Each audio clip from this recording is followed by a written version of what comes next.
नमस्कार दोस्तों, मैं जितेंद्र पवार स्वागत करता हूं आपके अपने YouTube परिवार जीके विद आचार्य सर में। तो सबको गुड इवनिंग, जय श्री कृष्णा, राधे राधे, जय श्री राम। तो स्टार्ट करते हैं। सबसे पहले रिवीजन से स्टार्ट करते हैं। हम पढ़ रहे थे मेवाड़ का इतिहास। कहाँ का इतिहास? मेवाड़ का इतिहास। मेवाड़ का इतिहास। सबसे पहले तो एक बात कहना चाहूंगा, अगर वीडियो को स्टार्ट किया, अगर आपने क्लास देखने के लिए शुरू की है तो सबसे पहले वीडियो को लाइक कर दो और चैनल को सब्सक्राइब कर दो। और जो क्लास को जो है अंत तक जरूर देखें, क्योंकि जो है किसी भी बुक को उसके कवर पेज से जज नहीं करना चाहिए। ये बातें हमको देखने को मिलती है, सुनने को मिलती है, तो वो बातें सही होती है। तो इसीलिए वीडियो का इंट्रो जरूर देखें, लेकिन उसके बाद में जो है पूरी वीडियो को देखें और उसके बाद पता लगाए कि जो ये वीडियो सही है, ये क्लास सही है, ये पढ़ाने का तरीका सही है या नहीं है। तो अगर आपने वीडियो स्टार्ट किया है तो अंत तक जरूर देखें, ठीक है। हमारे जो रेगुलर बच्चे हैं वो देखते हैं, लेकिन जैसे कि हमने पिछली क्लास देखी थी तो मैंने एनालिसिस किया था उसके अंदर ये था कि लगभग 30 से 35 हजार जो है उसकी रीच गई थी, लेकिन उसके बच्चे जो देखे थे उसने 200-250 देख लिए थे, लेकिन पूरा नहीं देखा था, ठीक है। तो उसका व्यू परसेंटेज जो था वो कम था। तो मैं कहना चाहूंगा, जब आपने क्लिक किया है आपने देखने के लिए, आपने पढ़ने के लिए, तो फिर आप पूरा देखें। अगर आपने पढ़ने के लिए क्लिक नहीं किया है, ठीक है, यहाँ पे तो कोई कॉमेडी सर्कस तो हो नहीं रहा, लेकिन आपने अगर पढ़ने के लिए क्लिक किया है तो आप एक बार देखिए क्लास को पूरा, ताकि आपको पता चलेगा कि हाँ ये ठीक है या नहीं है। लेकिन अगर आप बीच में शुरू में ही इसको बंद कर देते हैं, ठीक है, तो वो तो थोड़ी दिक्कत हो जाएगी वहां पे। तो हम स्टार्ट करते हैं मेवाड़ के इतिहास से। तो मेवाड़ के अंदर सबसे पहले हम रिवीजन करेंगे। मेवाड़ हमने कल से शुरू कर दिया था, मेवाड़ की आज दूसरी क्लास है। तो मेवाड़ में सबसे पहले हम करेंगे डिवीजन स्टार्ट। तो हमने पढ़े थे मेवाड़ के प्राचीन नाम। प्राचीन नाम में मेवाड़ के 3 प्राचीन नाम आते हैं मुख्यतः, जिनमें से सबसे पहला होता है अपना मेदपाट। मेद एक जाति थी जो रहने के कारण यहाँ पर नाम मेदपाट पड़ा। उसके बाद है प्रागबाट, पठारी क्षेत्र होने के कारण प्रागबाट कहलाया। और शिवी जनपद क्यों कहलाया, वो सारी सारी जो बड़ी कहानी थी वो हमने कल चर्चा कर ली थी। उसके बाद आती है कि जैसे हमने चौहानों की उत्पत्ति पढ़ी थी, उसी प्रकार से यहाँ पे हमने मेवाड़ के जो गुहिल वंश था उनकी उत्पत्ति पढ़ी थी। तो सबसे पहले हमने पढ़ा उत्पत्ति के अंदर की 3 लोग थे, 3 सूर्य थे अपने।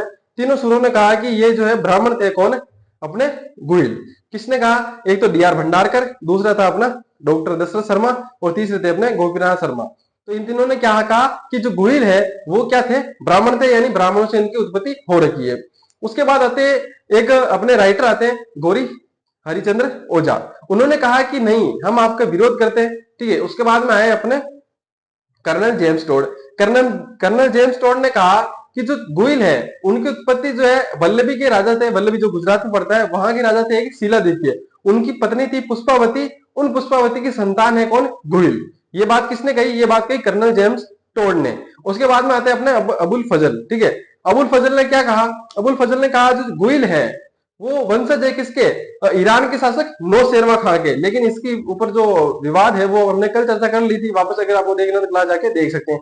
उसके बाद जो गौरी हरिचंद्र ओझा है उन्होंने कहा कि ये सूर्यवंशी है कौन? गोहिल। उसके बाद में हमने बात की कि जो सूर्यमन मिशन है उन्होंने गोहिलों की 24 शाखाएं बताई है, और जो श्यामल दास है उन्होंने जो है गोहिलों की 36 शाखाएं बताई है। उसके बाद हमने बात की कि गोहिल वंश की। तो गोहिल वंश में सबसे पहले हमने पढ़ा संस्थापक। तो संस्थापक कौन था? गोहिल। गोहिल का एक उपनाम भी होता है, हमको पता है कौन सा है? गुहादित्य, जो कि गुफा में इनका लालन पोषण हुआ था, इसीलिए जो है इनको गुहादित्य कहा गया है। और उसके बाद में हमने बात करी कि इनके समय में जो है चांदी के सिक्के चलते थे। और इसके अलावा हमने पढ़ा कि इनके बाद जो है शासक कौन बना? इनके बाद शासक बना अपने बप्पा रावल। बप्पा रावल का जो है वास्तविक नाम कालभोज था। हमने उसके बाद में पढ़ा कि इसके अलावा जो है ये जो राजा बने थे वो हारित ऋषि के आशीर्वाद से राजा बने थे।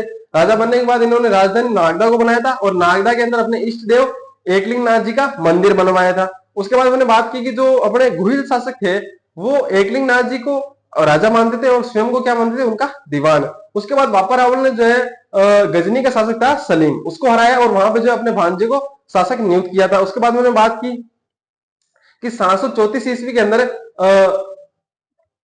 चित्तौड़ के शासक मानमोरी को हराया था। उसके बाद में इन्होंने सोने के सिक्के चलाए थे। उसके बाद उन्होंने पढ़ा कि पाकिस्तान में एक जगह है रावलपिंडी। वो रावलपिंडी जो नाम है इन्हीं के नाम पर पड़ा था, क्योंकि जब ये सलीम को हराकर वापस आ रहे थे तो वो यहाँ उस जगह पे वो ठहरे थे, इसलिए रावलपिंडी उनका नाम पड़ा। कहा? उस जगह का। उसके बाद में बात हमने की कि इनके कुछ उपाधियां। तो उपाधि में सबसे पहले उपाधि आती है हिंदू सूरज। उसके बाद में आती है राजशेखर, राजगुरु, सॉरी, ठीक है, राजगुरु आती है। और उसके बाद में एक और उपाधि आती है जो कि सीवी सीवी वेद ने दी थी। इनकी तुलना की थी किससे? चार्ल्स मार्टन से। तो ये इनकी उपाधि थी। उसके बाद जो अपना आता था कौन? अल्लट आलू राजा, आलू रावल, ठीक है, आलू राजा नहीं, आलू रावल। इन्होंने जो है आहड़ को उपराजधानी बनाया था, ठीक है। और उसके बाद हमने पढ़ा कि जो हूण राजकुमारी थी हरिया देवी या हीरा देवी, वो जो है ना हीरा देवी लिखा दिया था मैंने, ठीक है। लेकिन जो कुछ किताबों में हीरा देवी लिखा हुआ होता है, हीरा दे लिखा हुआ होता है, या फिर जो है कुछ किताबों के अंदर जो है हरिया देवी हमको देखने को मिलता है। तो वहां पे आप जो है ब्रैकेट में लिख सकती हो हरिया देवी या हीरा देवी भी लिखा हुआ है, तो कोई दिक्कत नहीं है, आपको कोई भी गलत नहीं होने वाला, क्योंकि दोनों नाम सेम सेम ही है लगभग लगभग। उसके बाद हमने बात की कि जो नौकरशाही की इन्होंने शुरुआत की थी। उसके बाद हमने पढ़ा शक्ति कुमार। शक्ति कुमार में पढ़ा कि जो परमार राजा थे, कौन है? मुंज परमार, उन्होंने मालवा के शासक थे मुंज परमार। उन्होंने जो है आहड़ पे आक्रमण किया था और उसको नष्ट कर दिया था। उसके बाद हमने पढ़ा कि जो इनके उत्तराधिकारी किसके? मुंज परमार के उत्तराधिकारी था भोज परमार। उन्होंने यहाँ पे त्रिभुवन मंदिर बनवाया था। इसकी जानकारी कहां से मिलती है? 997 ईस्वी का हस्तिकुंडी अभिलेख है, वहां से हमको ये जानकारी मिलती है। उसके बाद में हमने बात की थी, क्या की बात, कि जो कुमारपाल चालुक्य था, जब वापस आ रहा था चित्तौड़ के समय, तो उसने इसका नाम बदल दिया था, किसका? त्रिभुवन मंदिर का नाम बदल दिया और समितेश्वर मंदिर कर दिया था। यहां तक चर्चा हमने कर ली थी और यहां से आगे हमको पढ़ना था, ठीक है। तो यहां से आगे जो अपना राजा आता है उसका नाम है कर्ण सिंह या रण सिंह। कर्ण सिंह, या फिर इसका एक अन्य नाम है वो है रण सिंह।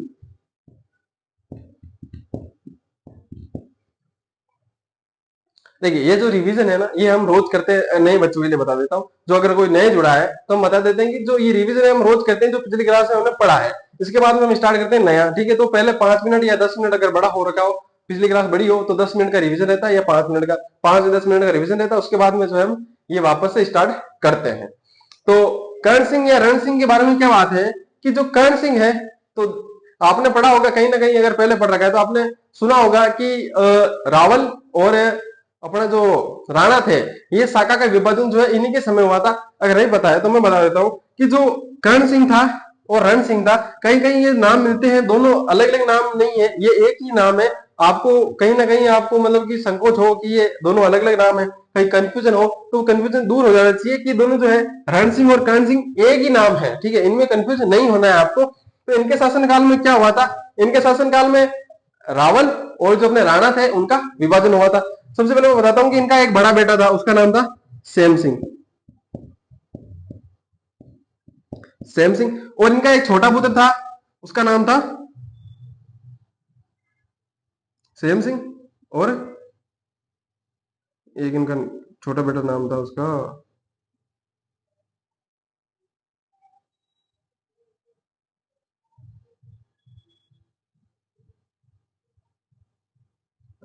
ठीक है, सेम सिंह के बारे में पढ़ते हैं पहले। सबसे पहले 1 मिनट, मुझे याद नहीं आ रहा, राहब, सॉरी सॉरी सॉरी सॉरी, इनका एक छोटा बेटा था, उसका नाम था राहब। समझ आता? देखो मुझे राणा राणा कुछ ऐसे याद आ रहा था क्योंकि राणा राहब था वो। तो राणा, इनके बीच में जो है सेम सिंह था, सेम सिंह, उसको जो है उसको तो क्या बनाया था? रावल। रावल का मतलब क्या होता है? राजा। तो जो कर्ण सिंह था उसके समय जो है इनका विभाजन हुआ था, किस किसका? एक तो रावल और एक राणा। किसको बनाया था? इसको, ठीक है। जो अन्य पुत्र थे, यहां से एक बात निकली, कर्ण सिंह ने ये कहा कि जो राजा बनेगा, मतलब मेरे बाद में जो राजा बनेगा उसको तो वो तो कहलाएगा रावल। जैसे कि रावल रतन सिंह हो गया, रावल जेतर सिंह हो गया, रावल तेज सिंह हो गया, वैसे ही वो रावल कौन कहलाएगा? जो राजा बनेगा। उसके अलावा जो बाकी सामंत होंगे, भाई जो अन्य बेटे भी तो बच जाएंगे। अब राजा का एक तो बेटा होता नहीं था, बाकी अन्य भी जो पुत्र होते थे वो उनको क्या कहेंगे? उनको हम राणा कहेंगे, ठीक है। उनका आगे रावल नहीं लगेगा, जैसे बप्पा रावल थे तो जैसे उनके पुत्र थे उनके अभी रावल लग रखा था। लेकिन यहां से क्या हुआ? रावल और राणा अलग अलग विभाजन हो गया, दो शाखाओं में बढ़ गया। और यहाँ पे जो अन्य पुत्र थे, अन्य पुत्र और जो बड़ा पुत्र था, या बड़ा पुत्र लिख लो, या फिर जो राजा बनेगा, ठीक है। मेरे हिसाब से राजा सही रहेगा क्योंकि कई बार छोटे पुत्र भी बन जाते थे। जो बड़ा पुत्र होगा, जो राजा बनेगा, वो अपने नाम के पीछे क्या लगाएगा? रावल लगाएगा। और जो अन्य पुत्र होंगे उसके अलावा जो सामंत बनेंगे वो क्या लगाएंगे, सामंत या दीवान जो भी बनेंगे वो क्या लगाएंगे, वो लगाएंगे राणा। ठीक है, अपने नाम के आगे लगाएंगे क्या, राणा। और ये क्या लगाएंगे, रावल। रावल, सेम सिंह, राणा, राव। तो यहां से इनका विभाजन हुआ था। इसके बाद में एक और एक आधी बातें और निकल के आती है। सबसे पहले ये लिख लो, हेडिंग डालो, कर्ण सिंह या रण सिंह। उसके बाद में लिखना, लिखवा देता हूं मैं खुद ही लिखवा देता हूं।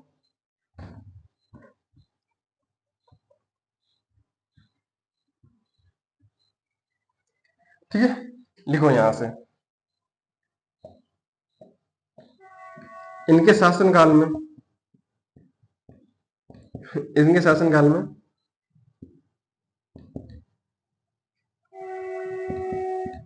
रावल तथा राणा शाखा का विभाजन हुआ था। उसके बाद में लिखना, इनके बड़े पुत्र सेम सिंह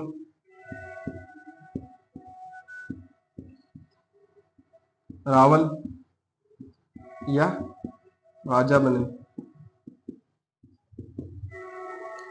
उसके आगे लिखना, इनके छोटे पुत्र राहब, इनके छोटे पुत्र राहब को सिसोदा ठिकाना दिया गया तथा ये राणा कहलाए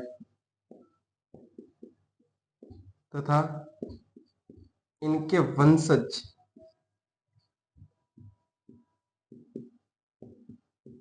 सिसोदिया कहलाए,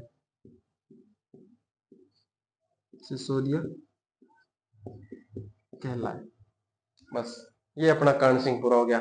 जो अपने मैंने बात की थी राहब की, तो राहब को एक ठिकाना दिया था, उसका नाम था अपना सिसोदा। और सिसोदा देने के बाद जो है उनके वंशज क्या कह रहे थे, सिसोदिया। जो अपने सिसोदिया है वो ऐसा माना जाता है कि इन्हीं के वंशज थे, किसके, राहब के। राहब के बाद जो भी राजा बने वो सिसोदिया कहलाते थे, मतलब जो भी थे। लगता उनके आगे राणा था, लेकिन सिसोदिया वंश एक अलग से बस गया था। ठीक है, लिख लो, जैसे सोनगरा था, लिख लो यहां तक। इसके आगे बात करते हैं।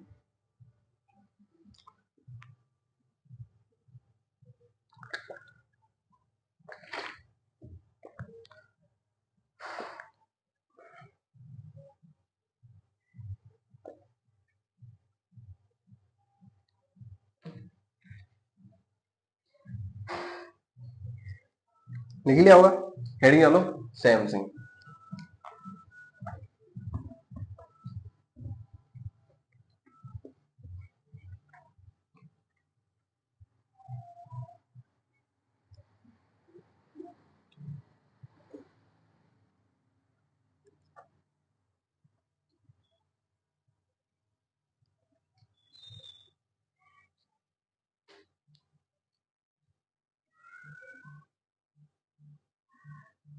सैम सिंह, अच्छा यहाँ पे सैम सिंह लिखा हुआ है तो कंफ्यूज नहीं होना है। आगे एक राजा और भी आएंगे, एक शासक और भी आएंगे जिनका नाम था सेत्र सिंह। ठीक है, वो सेत्र सिंह था और ये कौन है, सैम सिंह है। ठीक है, कंफ्यूजन नहीं होना। और देखो सैम सिंह के अंदर ही मैं दो राजा पढ़ा दूंगा। सैम सिंह की बेसिकली कोई कहानी है नहीं, कोई बातें है नहीं, ठीक है, पढ़ने के लिए। लेकिन इनके दो पुत्र थे, कौन कौन, एक सामंत सिंह और दूसरा था समर सिंह। एक का नाम था सामंत सिंह और एक और पुत्र था, उसका नाम था समर सिंह।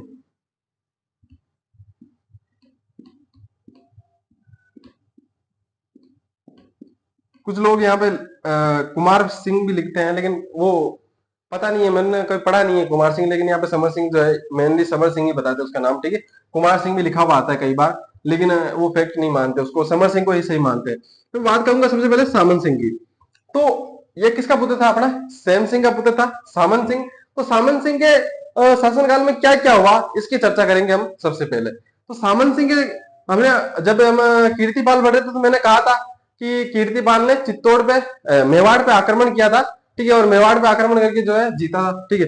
बात बात करूंगा बाद में कि कीर्तिपाल का आक्रमण हुआ, कीर्तिपाल का आक्रमण हुआ। ये चीज हमने चौहानों में पढ़ी थी कि कीर्तिपाल ने जो है सामन सिंह के ऊपर आक्रमण किया था तथा मेवाड़ जीता था। ये चीज हमने पढ़ी थी ना, ये वाली याद रखना। कीर्तिपाल का आक्रमण हुआ,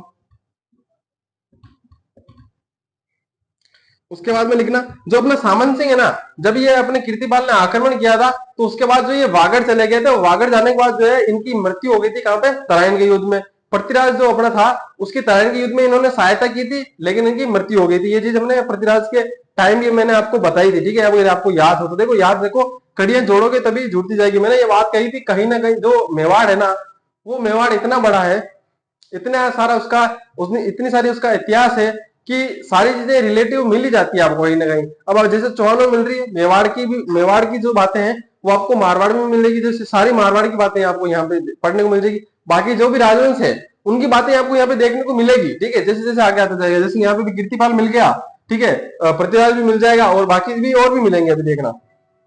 तो लिखना आक्रमण के पश्चात वागड़ चले गए। अब ऐसे मत सोचना कि कुछ बोरिंग बोरिंग चल रहा है, अब इनमें स्टोरी है ही नहीं, ठीक है। स्टोरी क्या है, अब स्टोरी हो तो सुनाए, इसके बाद में एक दो राजा के बाद में स्टोरी आएगी तो वहां से स्टोरी हम शुरू करेंगे, ठीक है। अभी मस्त रहो, ठीक है, अभी थोड़ा चलने दो। आप वीडियो को लाइक करो और चैनल को सब्सक्राइब करो जल्दी से एक बार।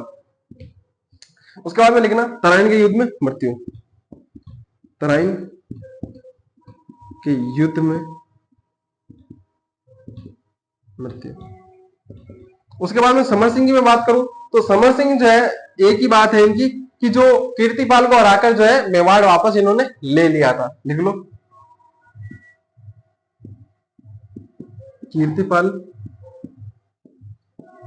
को हराकर मेवाड़ जीता।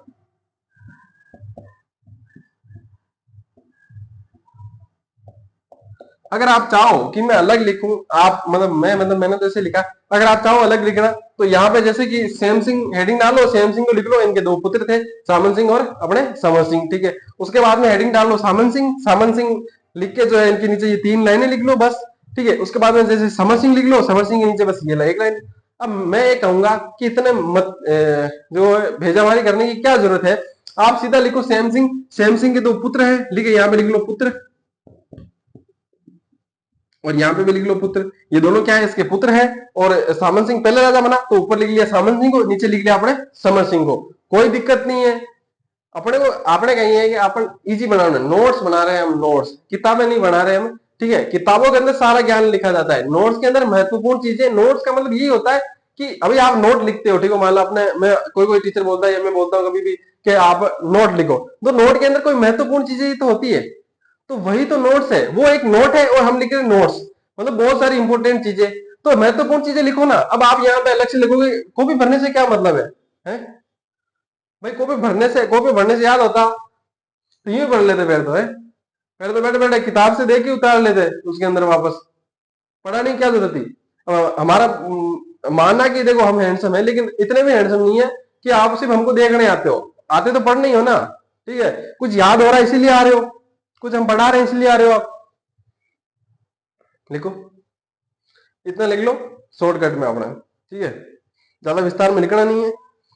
अगर मान लो आप 10th में पढ़ रहे होते हैं तो भी मैं मानता कि चलो आपको थ्योरी लिखनी होती है, 12th में भी थ्योरी लिखनी होती होगी, लेकिन आप कंपटीशन एग्जाम की तैयारी कर रहे हो यार, तो वहां पे तो ऐसा कि ऑप्शन आएगा टिक करना है सेम सिंह।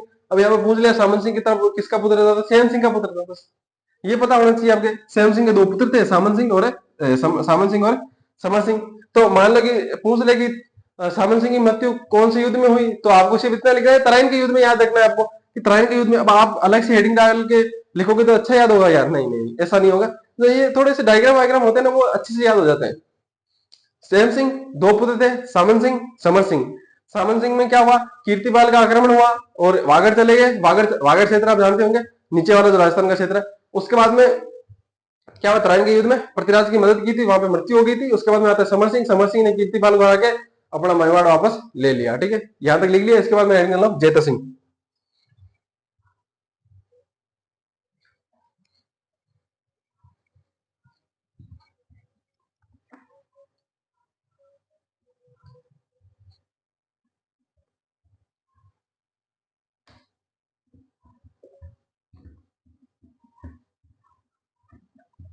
हेडिंग डालो रावल जैत सिंह। रावल लगाएंगे अब आगे वाले, रावल जैत्र सिंह।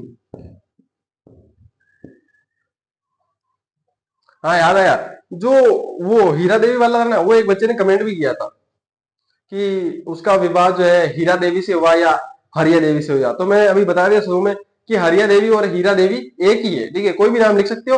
अब जब हीरा देवी लिखा है ना, उसके ब्रैकेट में या कहीं जगह बच गई हो तो हीरा देवी ब्रैकेट में लिख लेना वहां पे। ठीक है, कोई दिक्कत नहीं है, हरिया देवी हीरा देवी एक ही बात है। तो मैं बात करूंगा रावल जेते सिंह की। तो इनके समय में एक युद्ध हुआ, उसका नाम है भूताला का युद्ध। कौन सा युद्ध हुआ, भूताला का युद्ध। तो जैते सिंह कब हुआ, सबसे पहले ये देख लेते हैं। हुआ कब, 1227 ईस्वी के अंदर। अच्छा, इनका शासनकाल अगर आपको लग रहा हो कि शासनकाल लिखने की जरूरत है, तो यहाँ से हमको प्रमाण मिलने शुरू हो जाते हैं शासनकाल के, इसलिए देख लेते हैं। इनका शासनकाल होता है 1213 ईस्वी से लेकर 1253। अब देखो, बहुत गौर से देख रहे होंगे आप 1253 को, जो पहले पढ़ चुके हैं कि 1253। तो मैं बताना चाहूंगा, बाकी टीचर जो है 1250 पढ़ा रहे हैं, लेकिन वो जो चीज है ना, वो 4 वर्ष पुरानी है। 4 वर्ष पुरानी, वहां पे 50 लिखा हुआ है। ठीक है, वहां पे लिखा हुआ है 1213 से लेकर 1250। देखो पहले जो एग्जाम होते थे ना, वहां पे ऐसा होता था कि जैसे आपको भूतला का युद्ध पूछ लिया, सन पूछ लिया, मान लो पहले सन पूछते थे, अभी पूछते भी नहीं है सन, पहले सन पूछते थे। तो जो अपना जैत्र सिंह है ना, उसके जैत्र सिंह के शासनकाल में कोई भी सन लिखा हो, मतलब आपने 1213 लिख दी ना, 1213 से पहले 50 थी मान लो, तो 1213 से लेकर 1250 तक आपने कोई भी सन लिख दी ना, उसको सही मान लेते थे।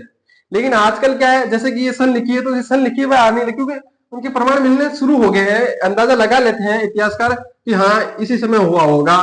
ठीक है, अगर कुछ के नहीं मिलते हैं तो कुछ अंदाज लगा लेते हैं, और जहां पे मान लो कि बिल्कुल ही पता नहीं चलता, वहां पे सन लिखी नहीं जाती। देखो एग्जामिनर आपसे ऐसी चीज पूछेगा नहीं जिसमें विवाद होगा। ठीक है, विवाद वाली चीज आपसे पूछेगा नहीं, उसको पता है कि भाई मान लो कि बाद में प्रश्न पे अगर विवाद हुआ तो प्रश्न हटेगा, तो ऐसे प्रश्न में पूछेगा ही नहीं, एक आध मुश्किल से आते हैं। ठीक है, अभी देख लिया ना एलडीसी में क्या हुआ, एक भी प्रश्न हटा गया। उन्होंने कहा कि मैथ में मान लो कि वो टॉपिक थे, कुछ एक दो प्रश्न आ गए थे बाहर से, तो उन्होंने कहा कि अगर आपको 10th लेवल का भी नहीं आता तो मुझे नहीं लगता कि आपको, जो अपने अध्यक्ष थे उन्होंने कहा कि अगर आपको 10th लेवल का आता नहीं है, मान लो 10th लेवल से तो बाहर नहीं थे ना वो, तो अगर आप 10th लेवल भी नहीं आता आपको, तो आप नौकरी लगने के लायक थोड़ी हो। सही कहा उन्होंने वैसे, कि भाई अब आप 10th लेवल तक आता नहीं है आपको तो नौकरी क्यों लग रहे हो। ठीक है, बाद में क्या काम आओगे आप सरकार के, 10th लेवल तक तो आपको आना चाहिए। और मैं सही कहूं ना भाई, तो कोई भी भर्ती में 10th लेवल से बाहर नहीं जाता, चाहे आरएस हो, आईएएस हो, कोई भी हो। ठीक है, आरएस तक का जो लेवल होता है ना, उसके अंदर 10th लेवल से बाहर नहीं जाता। एक आध पर्सन को छोड़ दो, ये जो करंट अफेयर है वो उनको छोड़ दो। ठीक है, जो बाकी जो चीजें है ना, जो किताबों में मिलती है हमको, ठीक है, वो चीजें 10th लेवल वाली चीजें जो है आरएस के पेपर में आ जाती है, वहां आरएस का पेपर उससे बाहर नहीं बनता। सोचो, तो आपको सिर्फ 10th लेवल ही पढ़ना है। अगर इससे अच्छा आप अपन पहले पढ़ लिए होते, मान लो 10th के अंदर, इसी से बोलते हैं घर वाले की पढ़ो पढ़ो पढ़ो, आप सोचते हो कि 10th की मार्कशीट कहाँ काम आती है। 10th की मार्कशीट तो काम नहीं आती, लेकिन जो पढ़ा है वो तो काम आता है? लोग कहते हैं कि 10th की मार्कशीट जो है फॉर्म भरने के काम आती है। हाँ मान लिया सिर्फ फॉर्म भरने काम आती है, वो परसेंटेज काम में नहीं आते। अरे लेकिन जो आप पढ़ते हो वो तो काम आता है ना आगे, या नौकरी के अंदर वही पूछा जाता है। ठीक है, तो बाहर आते हैं अपने, वापस मुद्दे पे आते हैं। भूतनाला का युद्ध किन किन के मध्य हुआ, जैत्र सिंह और दिल्ली का सुल्तान कौन, इल्तुमिश। कौन था दिल्ली के सुल्तान उस समय? इल्तुतमिश था। पूछ सकता है किन किन के मध्य हुआ, ठीक है। सन नहीं पूछेगा, देखो मैं बता देता हूँ पहले से। और ये सही सन जो है सही लिखी हुई है, ठीक है। वैसे जेत सिंह और इल्तुतमिश, इन दोनों के मध्य हुआ भूताला का युद्ध। इसके अंदर जीतेगा कौन? जेत सिंह। कौन जीता? जेत सिंह की इसके अंदर विजय हुई। उसके बाद बात आती है कि देखो कि ये जो जानकारी है ना कि इस भूताला के युद्ध के अंदर इन दोनों के मध्य हुआ और जीता जेत सिंह, इसकी जानकारी कहां से मिलती है? तो एक राइटर है जय सिंह सूरी। कौन है? जय सिंह सूरी। उनकी एक पुस्तक है हमीर मद मर्दन, उनकी पुस्तक है। इस पुस्तक के अंदर से हमको ये जानकारी मिलती है। क्या मिलती है? कि भूताला का युद्ध हुआ, उसके अंदर जीता कौन? जेत सिंह, हारा कौन? अपने इल्तुतमिश। तो मैं बात करूं कि देखो आपसे एक प्रश्न पूछा था, इस हमीर का मतलब क्या है?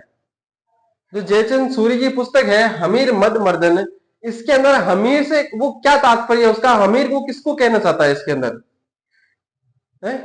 ये देखो ये इंपॉर्टेंट है, ये रीट लेवल के अंदर आया हुआ भी है, ठीक है। रीट सेकंड ग्रेड के अंदर आया हुआ ये पर्सन।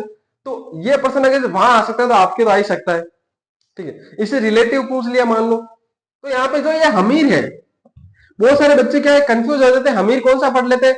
देखो ऑप्शन में मान लो आपके आ गया, एक तो चौहान वाला हमीर आ गया, एक आगे आएगा कौन सा? मेवाड़ वाला आ गया, एक मान लो जेता सिंह लिख दिया आपने क्योंकि जेता सिंह का, एक मान लो इल्तुतमिश लिख दिया, एक मान लो हाथी लिख दिया, और मान लो कि इनमें से कोई नहीं, ये भी लिख दिया मान लो, ठीक है।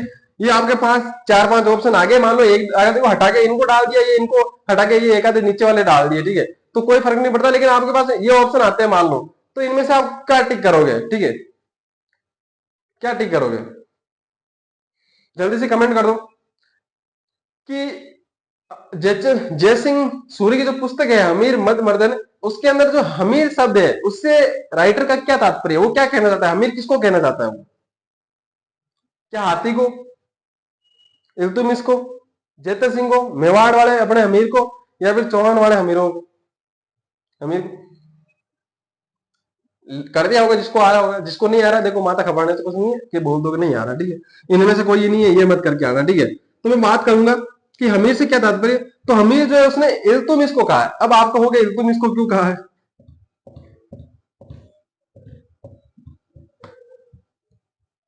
तो जो उधर वाले लोग हैं ना, अपने ऊपर वाले जो अफगानिस्तान से उधर, ठीक है, ये कौन सा है? बलूचिस्तान है, उसके आगे थोड़ा सा है कजाकिस्तान, उसके आसपास, वहां इल्तुतमिश उधर से आया था गजनी से, ठीक है। उधर विदेशी आक्रमण था, आक्रमणकारी था, तो वहां से आया ना, तो वहां पे राजा को क्या कहते हैं? अपने जो शासक होता है उसको अमीर कहते हैं। क्या बोलते हैं? अमीर, अमीर कहते हैं। अब देखो, अब यहां से ये अमीर अपभ्रंश होते होते इतना तो देखो, हम मारवाड़ी आदमी है, ठीक है ना, हम क्या है? मारवाड़ी आदमी। अब अमीर को हम अपभ्रंश करते करते हमीर तो हम कर ही सकते हैं, कर सकते हैं ना, ठीक है ना, कर सकते हैं ना। तो ये हमीर किसने लिख दिया? जयसिंह सूरी ने। किसने? जयसिंह सूरी ने अपने पुस्तक के अंदर उसका नाम क्या लिख दिया? हमीर मद मर्दन, ठीक है। इतनी बात समझ में आ गई? ये डायग्राम बनाओ और इसके आगे लिखते हैं। हाँ, इसके बाद में एक और बात आती है कि जो इल्तुतमिश है ना, इल्तुतमिश जाते जाते नागदा को लूटते गया। नागदा जो अपनी इसकी राजधानी थी, किसकी? मेवाड़ की। पता है ना अभी तक?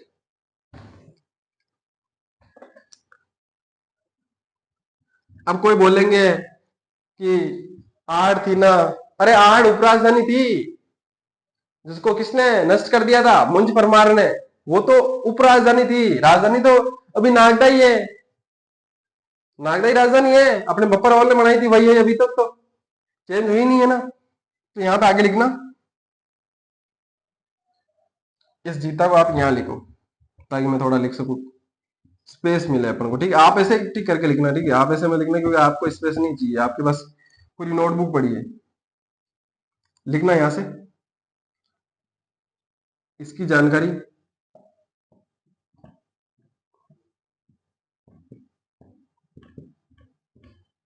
जैसे लिख रखा है वैसे ही लिखना है। इसकी जानकारी, ये इनके मध्य उवान, ये उवान कोई जरूरत नहीं है, ठीक है। ये मध्य लिख लो बस, ये हो गया मध्य। इसकी जानकारी, जय सिंह सूरी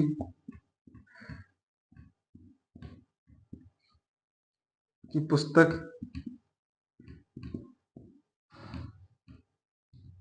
जय सिंह सूरी की पुस्तक हमीर मद मर्दन, हमीर मद मर्दन से मिलती है। हमीर मद मर्दन से मिलती है। उसके बाद मैं बात करूंगा, आगे बात करें अपन, मान लो आगे चले तो आगे ये बात है कि ये वाली लिख लो वापस कि इस पुस्तक में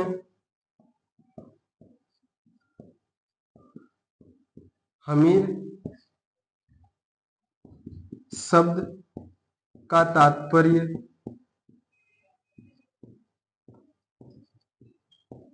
इल्तुमिश से है। उसके आगे लिखना कि इल्तुमिश ने लौटते वक्त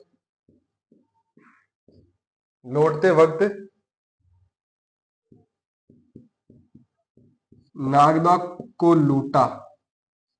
किसको लूटा? अपने नागदा को लूटा। अब यहां तक बात आ जाती है कि नागदा को लूट लिया, ठीक है। अब नागदा को लूटने के बाद यार जेते सिंह को लगेगा यार क्या हुआ, तो मैं कहानी सुनाता हूँ क्या हुआ देखो। अब अपने युद्ध हुआ, भूतला का युद्ध। भूतला का युद्ध होने के बाद क्या हुआ कि इल्तुमिश हार गया, सीधी सी बात लिखा हुआ है यहाँ पे, इल्तुमिश हार गया। इल्तुमिश हारने के बाद पच जा रहा था ये दिल्ली। अब फच भाई साहब जाते जाते मान लो कि बीच का ही पड़ जावे नागदा। भूतला का युद्ध भूतला नामक जगह पर हुआ, तो वो नागदा बीच बीच में पड़ा है दिल्ली के जाते टाइम। तो जब जा रही हो तो क्यों, ये कौन सा स्थान है रे क्यों नागदा, कि ये ब्यूटीफुल जगह है क्या, क्या है ऐसी जगह में, कहा कि ये जयद्रथ सिंह की राजधानी है। क्या अच्छा, ये बड़ी चौकी जगह है, तो चौकी जगह तो क्या करेंगे, लूट लो, और तो क्या करोगे। तो जो जाते जाते इसने नागदा को लूट लिया। क्या कर लिया, नागदा को लूट लिया। अब जयद्रथ सिंह ने कहा यार देखो गलती तुम इसकी नहीं है, अब देखो ऐसी साधारण जगह पे राजधानी होगी तो कोई लूट लेगा, ठीक है। तो उसने कहा तो फिर क्या करें, तो फिर कहा कि देखो सेफ राजधानी तो ढूंढनी तो पड़ेगी। उसने कहा सेफ राजधानी ढूंढे कहां से, तो कहा एक जगह तो है, ले मैं बताऊं तो, ठीक है। किसी सामान ने कहा एक जगह तो है, मैं अगर आप देखो कर सको तो। उसने कहा कौन सी जगह, तो उसने कहा चित्तौड़। उसने कहा वही चित्तौड़ जो अपने परदादा का था। उसने कहा हाँ। तो उसने कहा तो वो तो अपना ही है ना। उसने कहा है तो अपना ही, लेकिन अभी वहां पे जो शासन जो है ना वो कर रहे हैं अपने परमार। उसने कहा फिर क्या करें, तो कहा जीतना तो परमारों की फुटबॉल बनाओ और जीत लो। तो वही बात की इन्होंने, क्या कहा, परमाणु को हरा के चित्तौड़ जीता। परमाणु को हराकर चित्तौड़ जीता। अब ये बोलोगे कि जीता की ये मात्रा गलत लगा दी, देखो भाई कमेंट आ जाते हैं भाई यार, इसलिए थोड़ा सतर्क सतर्क चलना पड़ता है, ठीक है। परमाणु को हराकर चित्तौड़ जीता है, लिख लो ये। हाँ चित्तौड़ जीता, ठीक है, लिखो जल्दी से।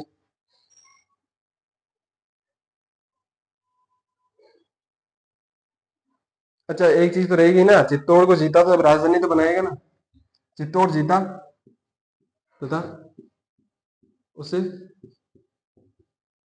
राजधानी बनाई। इसके आगे एक और लाइन लिखना, ऐड कर लेना इसके अंदर, क्या कि जो इनका शासनकाल था वो मेवाड़ का जो मध्यकालीन शासनकाल था उनका इनको स्वर्ण काल कहते थे, ठीक है। तो लिखो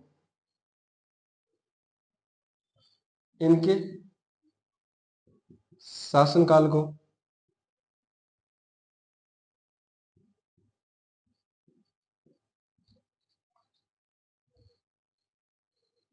मेवाड़ मध्यकालीन मेवाड़, मध्यकालीन मेवाड़ का, मध्यकालीन मेवाड़ का स्वर्ण काल कहते हैं, लिख लो जल्दी से।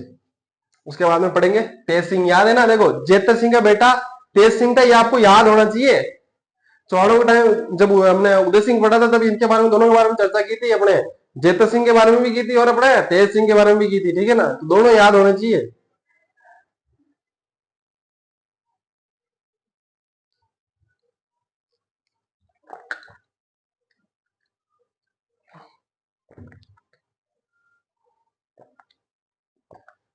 लिख लिया होगा ये भी।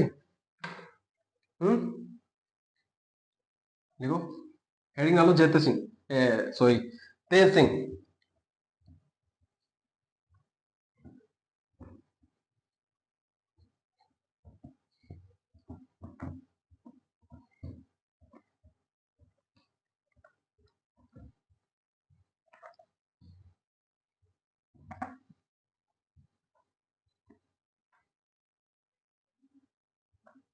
हेडिंग डालो तेज सिंह।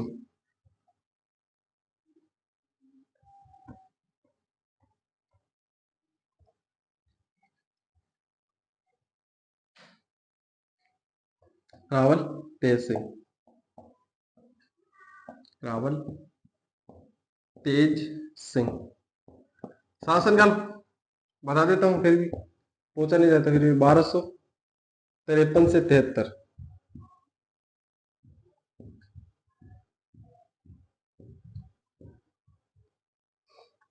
ठीक है, सही है, ओके। बात करूं रावल तेज सिंह जी, किसकी बात करूं मैं? अपने रावल तेज सिंह जी। तो तेज सिंह के शासनकाल में फिर से वही बात आ जाती है, कुछ राजा होते हैं जिनके शासनकाल में उतने काम होते नहीं है, लेकिन इसके काम ऐसा नहीं कि इसके शासनकाल में काम हुआ नहीं है, इसके शासनकाल में काम तो हुआ है, लेकिन क्या हुआ है कि इसके जो अपना कार्य हुआ है वो निर्माण कार्य हुआ है या फिर कुछ साहित्य से जुड़ा हुआ है। तो जो इनकी चीजें हैं वो अपन पढ़ते हैं किसके अंदर, कला और संस्कृति, जो आर्ट एंड कल्चर है उसके अंदर, कल्चर के अंदर हम पढ़ लेते हैं। लेकिन अब बापड़े के अगर इसके अंदर से कल्चर निकाल दिया ना इसके अंदर से, तो बचेगा ही नहीं कुछ पढ़ने के लिए। तो कल्चर वाली जो चीजें हैं वही हम यहाँ पे पढ़ लेते हैं। तो एक बात आती है निकल के, इसकी एक रानी थी, रानी का नाम था जेतल देवी। इनकी रानी जेतल देवी, इनकी रानी थी जेतल देवी। उन्होंने एक मंदिर बनवाया था और उस मंदिर का नाम था अपने श्याम पार्श्वनाथ मंदिर। क्या नाम था? श्याम पार्श्वनाथ मंदिर। इनकी रानी जेतल देवी ने चित्तौड़ में, चित्तौड़ में श्याम पार्श्वनाथ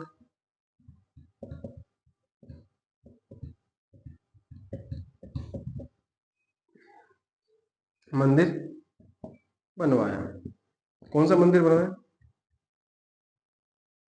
चल नहीं रहा, एक मिनट है, आप इसको लिखो तब तक मैं शायद डाल लेता हूँ इसके अंदर।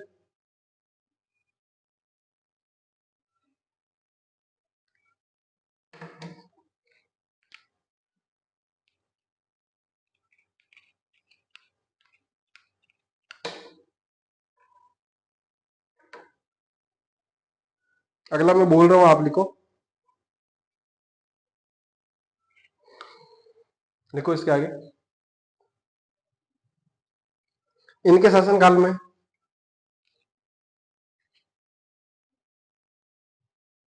इनके शासनकाल में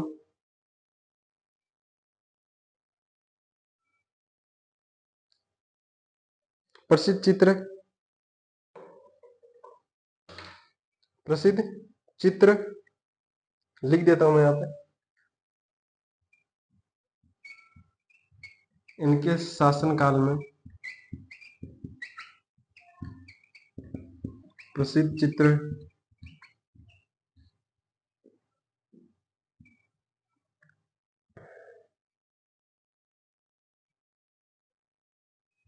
प्रतिक्रमण, सूत्र, चूर्णी, श्रावक। ठीक है, मेरे को लग रहा था कुछ तो मिसिंग। श्रावक, श्रावक प्रतिक्रमण, सूत्र, चूर्णी का चित्रण हुआ।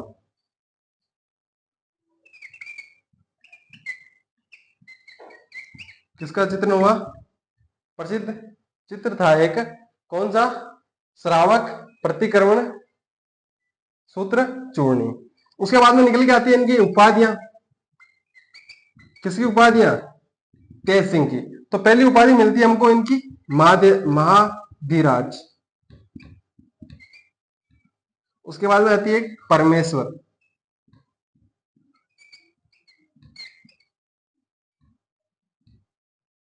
दो ही है, दो ही, ठीक है।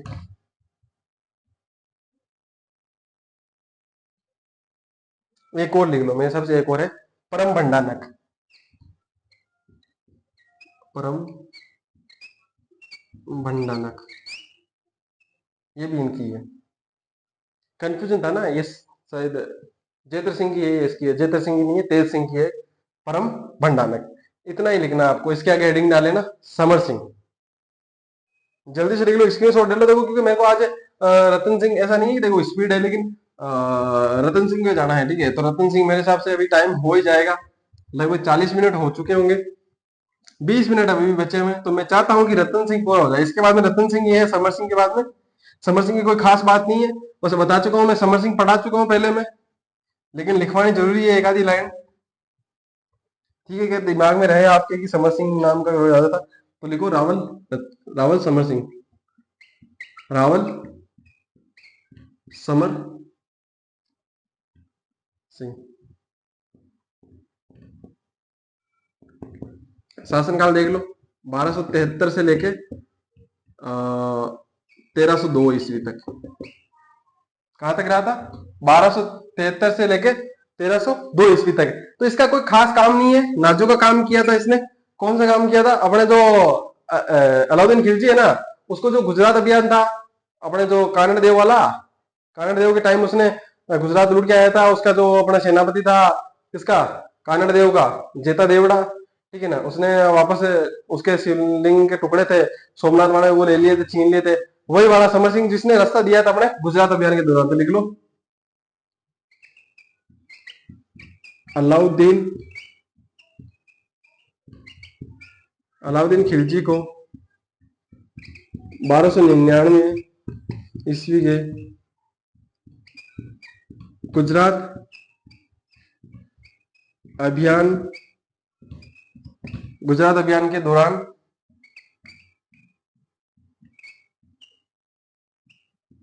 रास्ता दिया। फ्री में नहीं दिया था, टैक्स वसूला था, लिखना रास्ता दिया था कर वसूला, लिखो। और अगली हेडिंग डालो रावल रतन सिंह।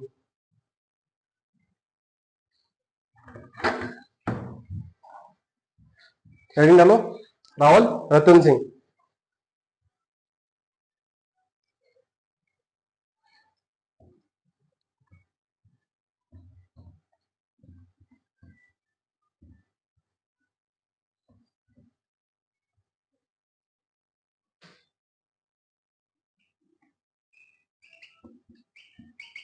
रावल रतन सिंह।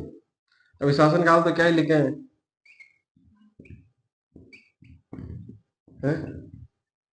भाई जी राजा बनते ही सलट गए थे, साल खान ही रहे, तो क्या शासनकाल बताए इनका, तो बाद में बात करते हैं।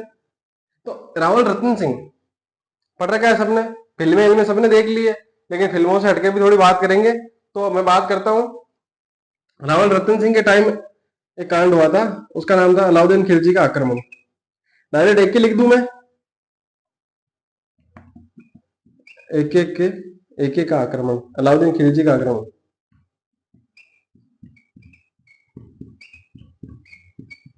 अलाउद्दीन खिलजी का आक्रमण कब हुआ?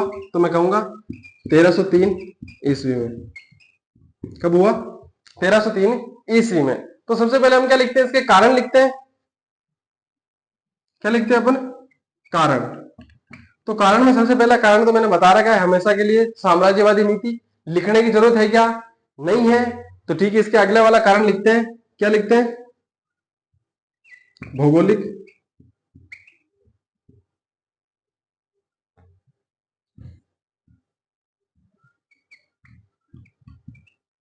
भौगोलिक,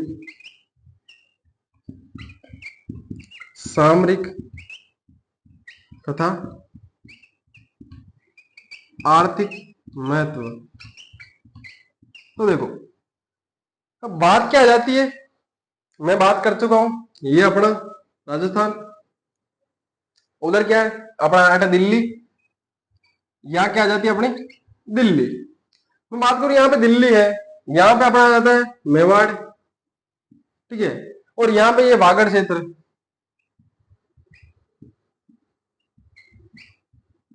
क्या जाता है मेवाड़। अब यहाँ पे आ जाता है मालवा,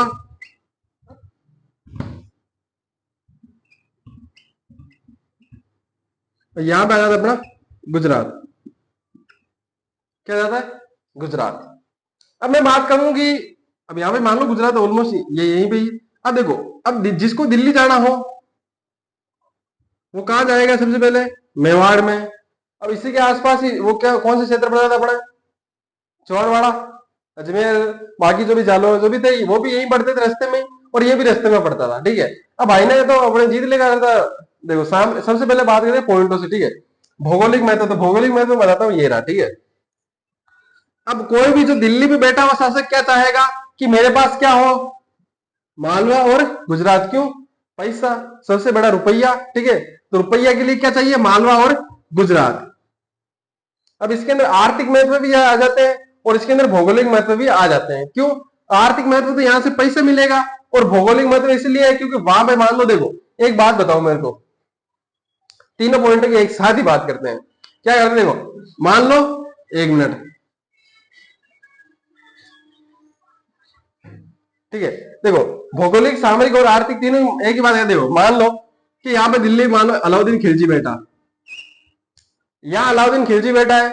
मान लो यहाँ वाला कोई राजा, यहाँ वाले राजा पे कोई मान लो अलाउद्दीन खिलजी किसी प्रकार से पुगा के यहाँ पे आक्रमण करे गुजरात पे, ठीक है। इधर से आए, किधर से भी आए, आए तो सही, आके मान लो कि गुजरात पे आक्रमण करे।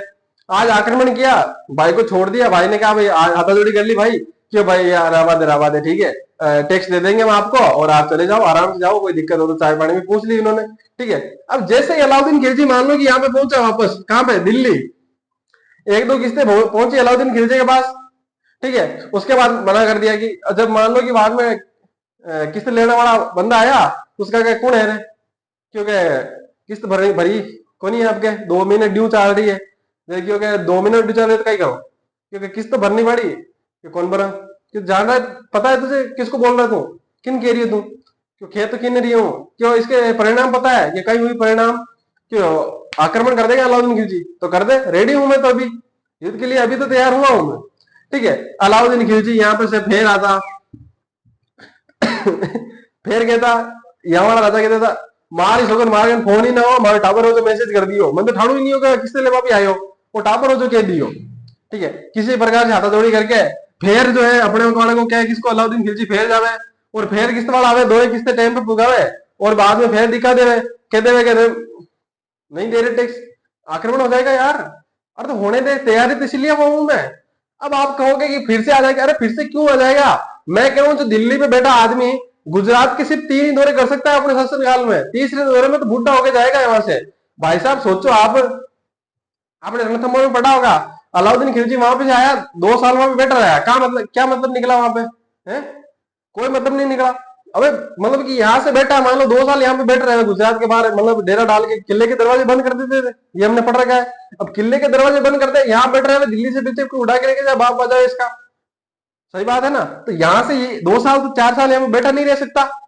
अब मान लो 2 साल यहाँ बैठ रहे हैं, इसको जीते मान लो, ये फिर हाथ जोड़ी कर ले इसका राजा, फिर वहां जावे, 2 साल वहां पे रहे, 2 साल फिर बाद में ये कर दे रोड़ा, तो आना जाना तो पड़ता नहीं था, पैदल सेना थी भाई साहब, ऐसे थोड़े आ जा सकते थे अपने, आज ऐसी थोड़ी है कि फ्लाइट में बैठा निकल यहाँ पे सेना, ठीक है, लैंड हो गई, ऐसा नहीं था पहले, पैदल सेना थी, आने में, ठीक है, मतलब पलिट हो जाती थी, ऐसे कुछ कहा होता है ना, वो वही हो जाता था, ठीक है। तो यहाँ कहूंगा कि भौगोलिक महत्व, सामरिक महत्व, आर्थिक महत्व, आप कैसे कि महत्व कैसा हुआ, ये तो कहानी हुई। तो मैं कहूंगा कि ये कहानी कैसे हुई, उसको इतनी दिक्कतें हो रही थी, तो उसको चाहिए था ना मेवाड़, उसको चाहिए था चित्तौड़, कि मैं एक बंदे को चित्तौड़ में बैठा दूं, मेवाड़ में बैठा दूं, और वहां से क्या है, यहाँ वाला कुछ हरकत करे तो यहाँ इसकी फुटबॉल बना दे, और यहाँ वाला कुछ हरकत करे तो इसकी भी फुटबॉल बना दे, अपने आने जाने का जो खर्चा है बच जाएगा, टाइम बच जाएगा, और बदमाशी भी नहीं करेंगे टावर जो आसपास के, ठीक है। तो अलाउद्दीन खिलजी ने ये सोचा, इसीलिए क्या कर दिया, इस पे आक्रमण कर दिया। अब देखो जहां पे बात आ जाए सुंदरता की, वहां पे क्या कह रखा है अलाउद्दीन खिलजी ने, क्या कह रखा है कि दुनिया की हर नायाब चीज पे अलाउद्दीन खिलजी का अधिकार है। ठीक है, तो यहाँ पे भी किसकी सुंदरता आई थी? पद्मावती। कोई भी नाम नहीं लेगा, ठीक है, उसका नाम पद्मावती नहीं था, उसका नाम पद्मिनी था। ये तो तुम फिल्में देख देख के हो गए। किसी कह रहे हो पद्मिनी की सुंदरता।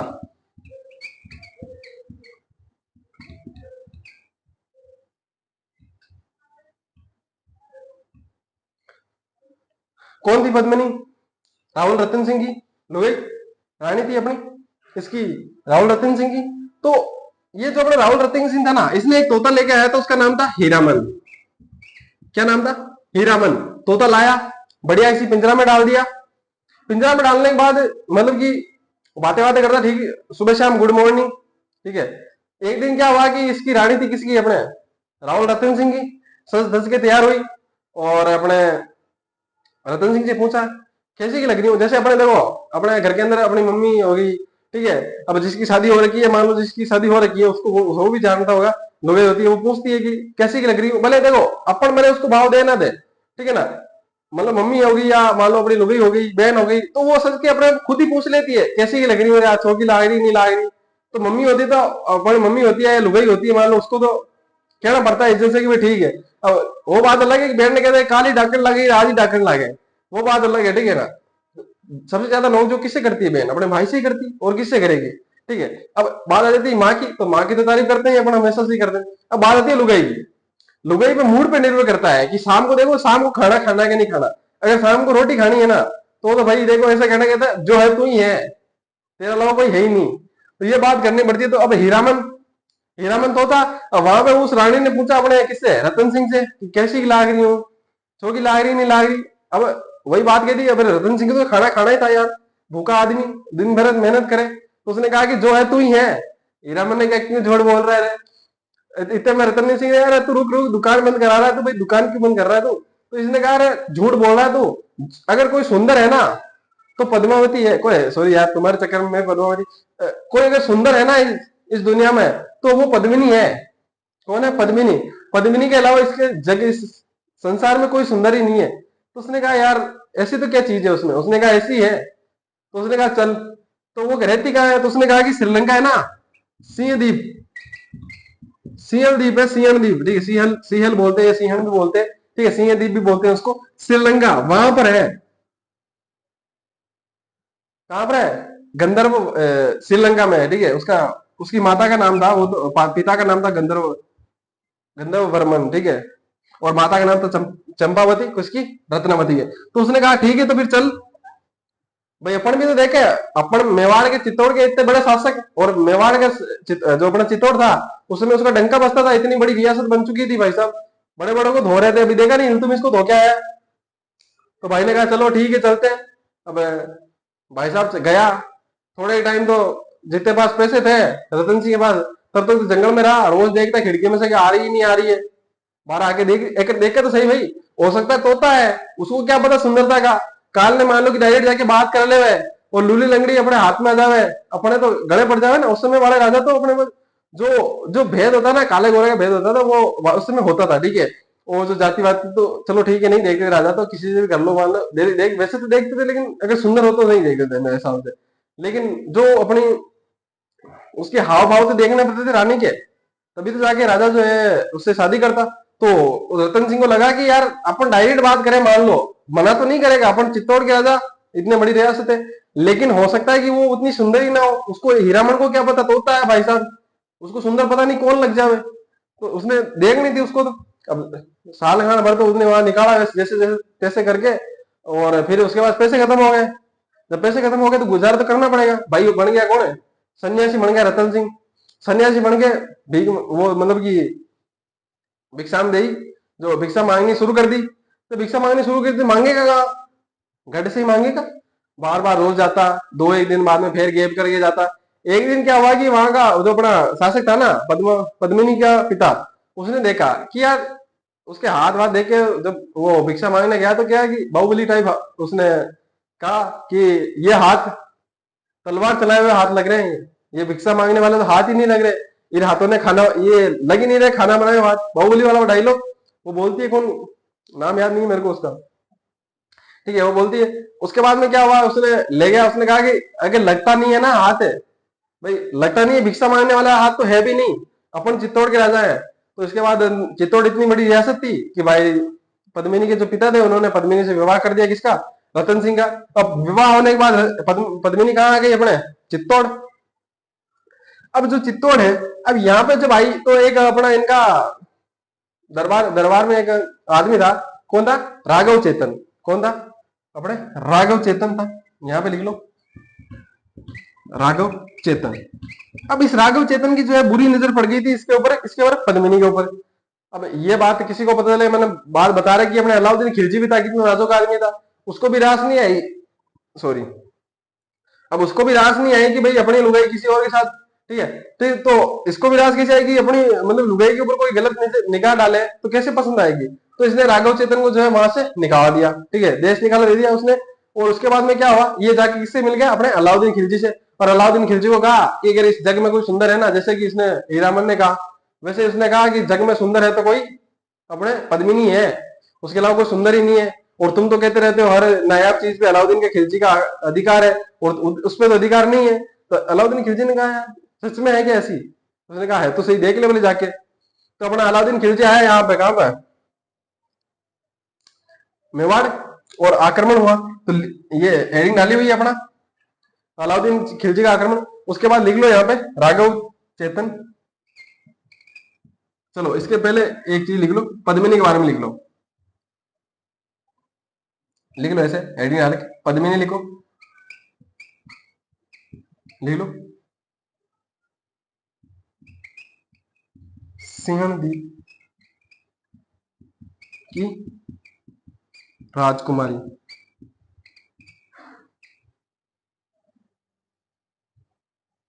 श्रीलंका लिख लेना ब्रैकेट में, देखो 1 मिनट क्या हो रहा है।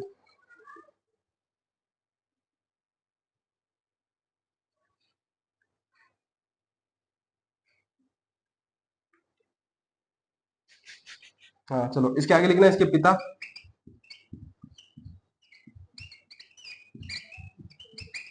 गंधर्व सेन, और माता थे इसकी, बता चुका हूं मैं पहले, दोनों का नाम बता चुका हूं, पिता का नाम भी बता दिया था मैंने, माता का नाम भी था क्या, चंपावती।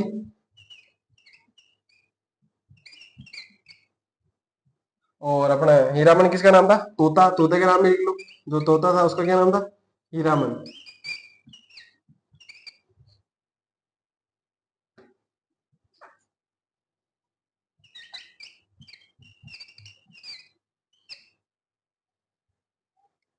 लिख लो जल्दी से, इसके बाद में लिख लेना यहाँ पे, इसके नीचे लिख लेना, या यहीं लिख लो, ठीक है।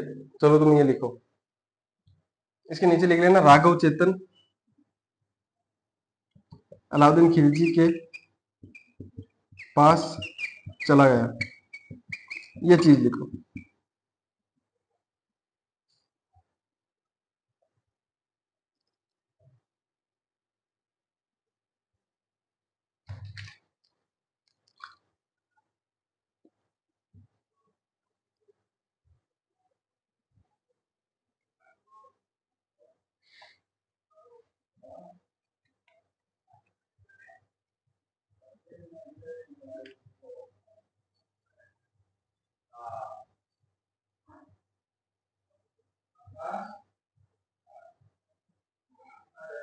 लिख लिया होगा, आगे चलते हैं, ठीक है।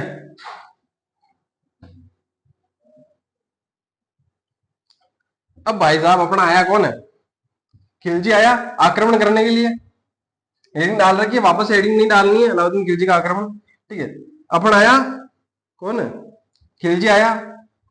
खिलजी की, अब मेरे को एक खिलजी की भोंडी आदत लगती थी, जहां जाता था डेरा डाल लेता था भाई साहब। पहले रणथंभौर में वहां पे से देखा हमने, इसके अलावा भी हमने देखे, जहां भी जाता मतलब 2 ही साल तो बैठ जाता वहीं पे ही, कि देखो जब तक जीतूंगा नहीं ना तब तक जाऊंगा ही नहीं वहां से। तो मैं हेडिंग नाम में डाल रखी है, वापस नहीं डालनी, मैं लिख रहा हूँ सिर्फ अलाउद्दीन खिलजी के आक्रमण, ठीक है। उसके अब देखो, बात करूं मैं अलाउद्दीन खिलजी के आक्रमण की, तो आया भाई साहब। अब सुंदरता को तो बखान कर रखा था उसने कि भाई ये है अपने राघव चेतन ने, पुरोहित था वहां का। तो अब अलाउद्दीन खिलजी को भाई उसको देखनी थी, जैसे अपने रतन सिंह को देखना था ना कि भाई सुंदर है कि नहीं है, उसको भी देखना था यार, देख तो लू एक बार। तो यहाँ पे इसको अपने खिलजी को यहाँ पे तो वो कोई मिला नहीं विश्वासघाती, यही राजस्थान की बस मानता है।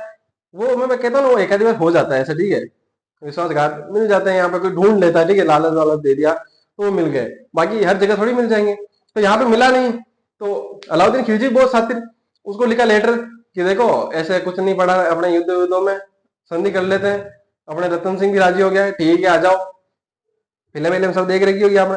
आया अंदर ने कहा कि भाई साहब देखो एक बार दिखा दो यार, क्या कहा कि एक बार दिखा दो। अब रतन सिंह ने क्या, तू बोल क्या रहा है, कोई फोन है कि कहीं एलईडी टीवी में भी कुछ चीज थोड़ी है तो तेरे को दिखा दूं, भाई कोई चीज है तो तेरे को दिखा भी दूं मैं, वो भाई मेरी लुगाई है वो, उसको कैसे दिखाऊं तेरे को।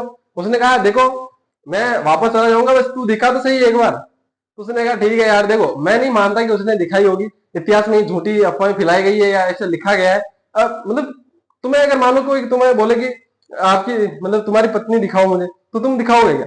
अरे कोई दिखाने की चीज थोड़ी है, तो कोई चीज हो तो दिखाए उसको। तो पद्मिनी को कैसे दिखाया ये सब अफवाह फैलाई हुई, लेकिन जो लिखा हुआ वो हमको पढ़ना पड़ता है। और वही पढ़ते हैं कि एक जो गैलरी थी, अब गैलरी को उसमें क्या बोलते हैं हिंदी में, गैलरी में से गुजारा गया, और गैलरी में से जो है वहां पे एक दर्पण था, उस दर्पण का जो प्रतिबिंब बना वो पानी था, उसके बाद पानी भरा था, उस पानी के अंदर जो उसकी छवि बनी, और वो छवि देखी। अब मैं कहता हूँ कौन सी गैलरी में से गुजारा है, कौन सा दर्पण था, कौन से पानी के अंदर अपने छवि बनी, भाई इतना तो कहां से हो सकता है। लेकिन लिखा हुआ तो पढ़ते हैं कि उस छवि बनी, और छवि किसने देख ली? अलाउद्दीन खिलजी ने। अलाउद्दीन खिलजी ने कहा वो तो गेला है। तो उसने कहा कौन गेला है? उसने कहा राघव चेतन है।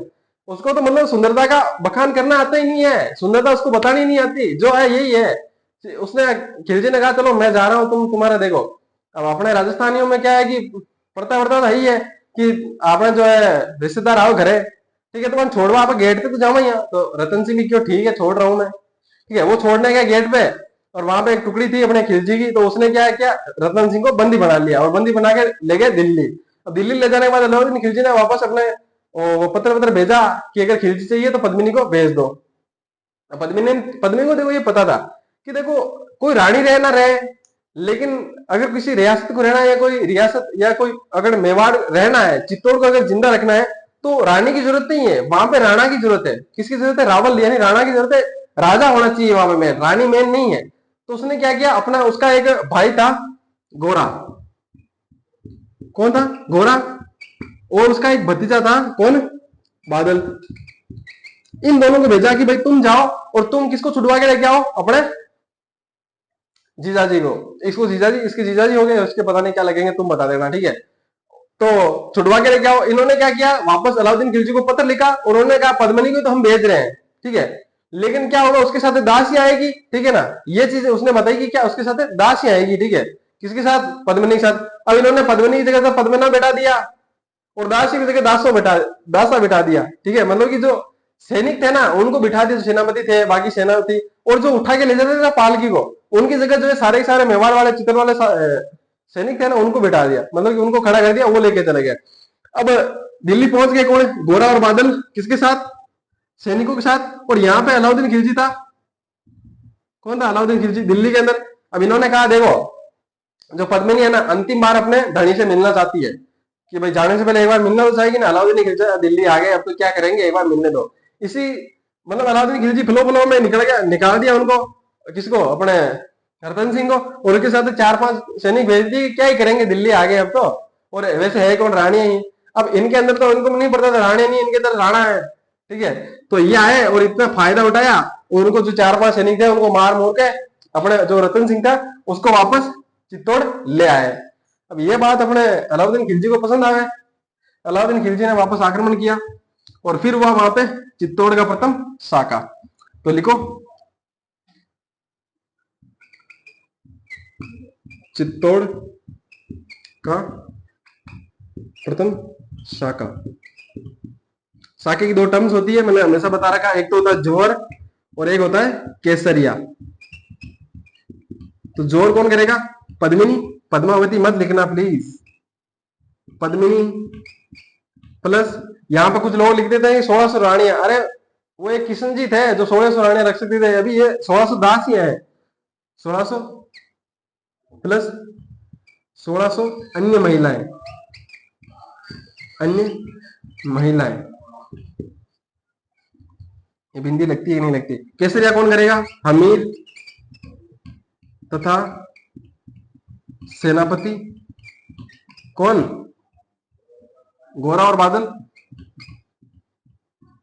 गोरा व बादल। ऐसे कहते हैं कि बादल की मृत्यु तो वहीं होगी, लेकिन अपना उसका मतलब नहीं है, ठीक है, कि वहां हुई कि यहाँ हुई कि कैसे भी हुई, लेकिन अपन को पता है कि अलाउद्दीन खिलजी के खिलाफ मारा गया था प्रथम, चित्तौड़ का प्रथम साका हुआ था उसके अंदर, ठीक है। इतना याद रखना है अपन को चीज, ये चीज लिख लो। इसके आगे लिखना, अलाउद्दीन खिलजी ने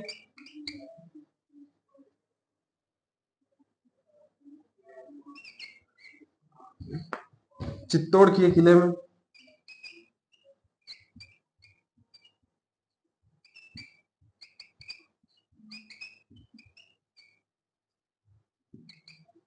30,000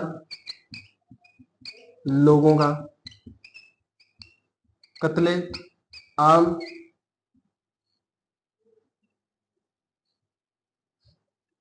30,000 लोगों का कत्ले आम करवा दिया था।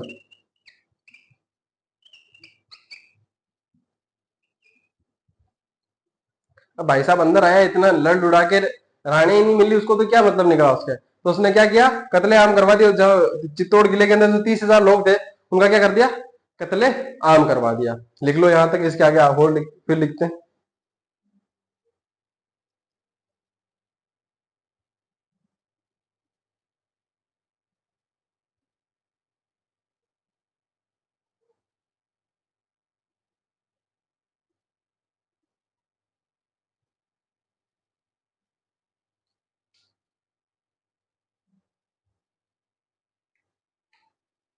ठीक है यार, इससे पहले एक चीज लिखना है, अगर यहाँ पे जगह बची है ना, तो ये जो मैंने बात लिखवाई है ना, कि यहाँ पे लिख लो, ठीक है, ठीक है। जगह बच गई तो वो वाली बात जो मैंने लिखवाई है, ठीक है, क्या लिख लेना? अलाउद्दीन खिलजी ने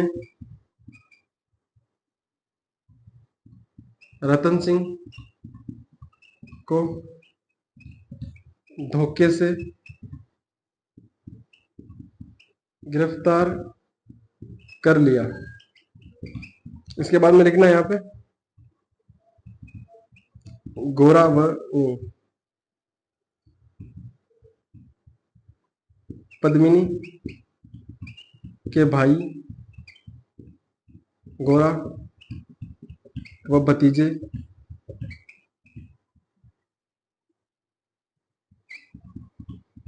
बादल ने पुनः ने रतन सिंह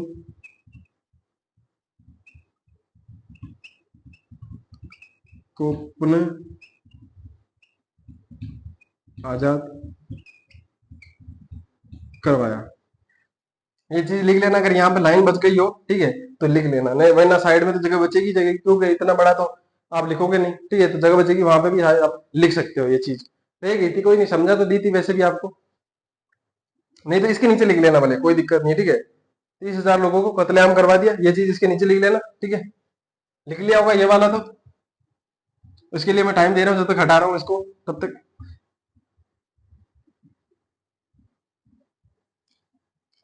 इसके आगे बस 2 लाइनें बची हुई है, ये भी लिख लिया होगा।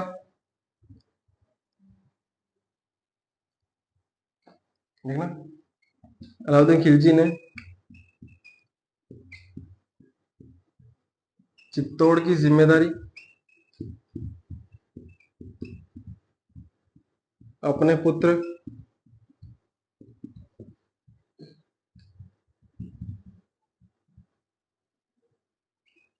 खिसर खान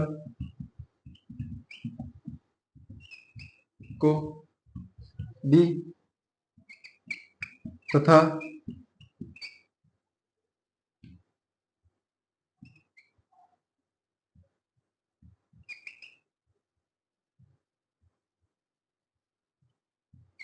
चित्तौड़ का नाम बदलकर खिजराबाद कर दिया। आगे लिखना। अब भाई साहब ये राजकुमार कहाँ का, मतलब शहजादा कहाँ का, दिल्ली का, इसका मन लगे यहाँ पे राजस्थान, यहाँ पे बड़े धोरे, वहां पे दिल्ली में अपने पिज्जा ऑर्डर करते 2 मिनट में पिज्जा आ जाता, इसका यहाँ मन लगे, तो भाई का मन नहीं लगा, वापस दिल्ली चला गया। और जो अपना अलाउद्दीन खिलजी है उसने चित्तौड़ की जो जिम्मेदारी वो मुछाड़ा मालदेव को दे दी थी, ये चीज भी लिख लो। खिजर खान वापस चला गया।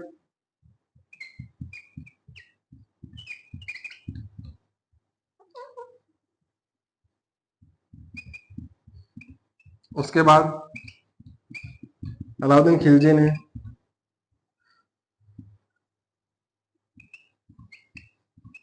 चित्तौड़ की जिम्मेदारी, चित्तौड़ की जिम्मेदारी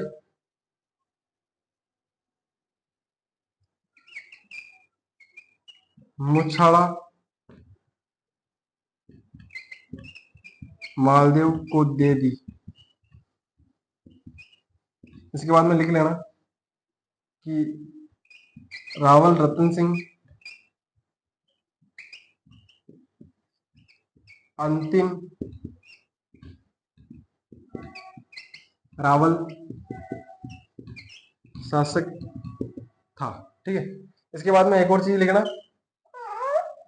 इसकी जानकारी कहां से मिलती है, तो मैं कहूंगा देखो इसकी जानकारी जो 2 पुस्तकों से मिलती है, एक तो अपने अमीर खुसरो वाली पुस्तक थी खजाइन उल फतू, 2 पुस्तकें लिखी थी उसने, एक तो मिफ्ता उल फतू, एक और खजाइन उल फतू। मिफ्ता उल फतू से कहां से किसकी जानकारी मिलती है, जलाउद्दीन खिलजी की, और जो अपने खजाइन उल फतू है उससे जानकारी मिलती है अपने अलाउद्दीन खिलजी की। ठीक है, तो वो अपने को लिखने की जरूरत नहीं है क्योंकि लिख चुके हैं अपन, बार बार लिखने से मतलब नहीं है।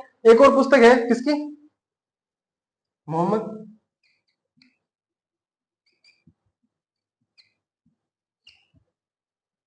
मोहम्मद जायसी, उसकी पुस्तक है पद्मावत। ये जो बड़े पद्मावत फिल्म बनी है ना पद्मावती, ये इसी के आधार पर, इसी पर आधारित है, पद्मावत, पद्मावत। ठीक है, ये पुस्तक लिख लेना इसकी, मोहम्मद जायसी की। ठीक है, तो इसके बाद मिलते हैं अगली क्लास में। ठीक है, इसके बाद मिलते हैं अगली क्लास में, तब तक के लिए take care, bye, thank you, ध्यान रखिए अपना और अपनों का।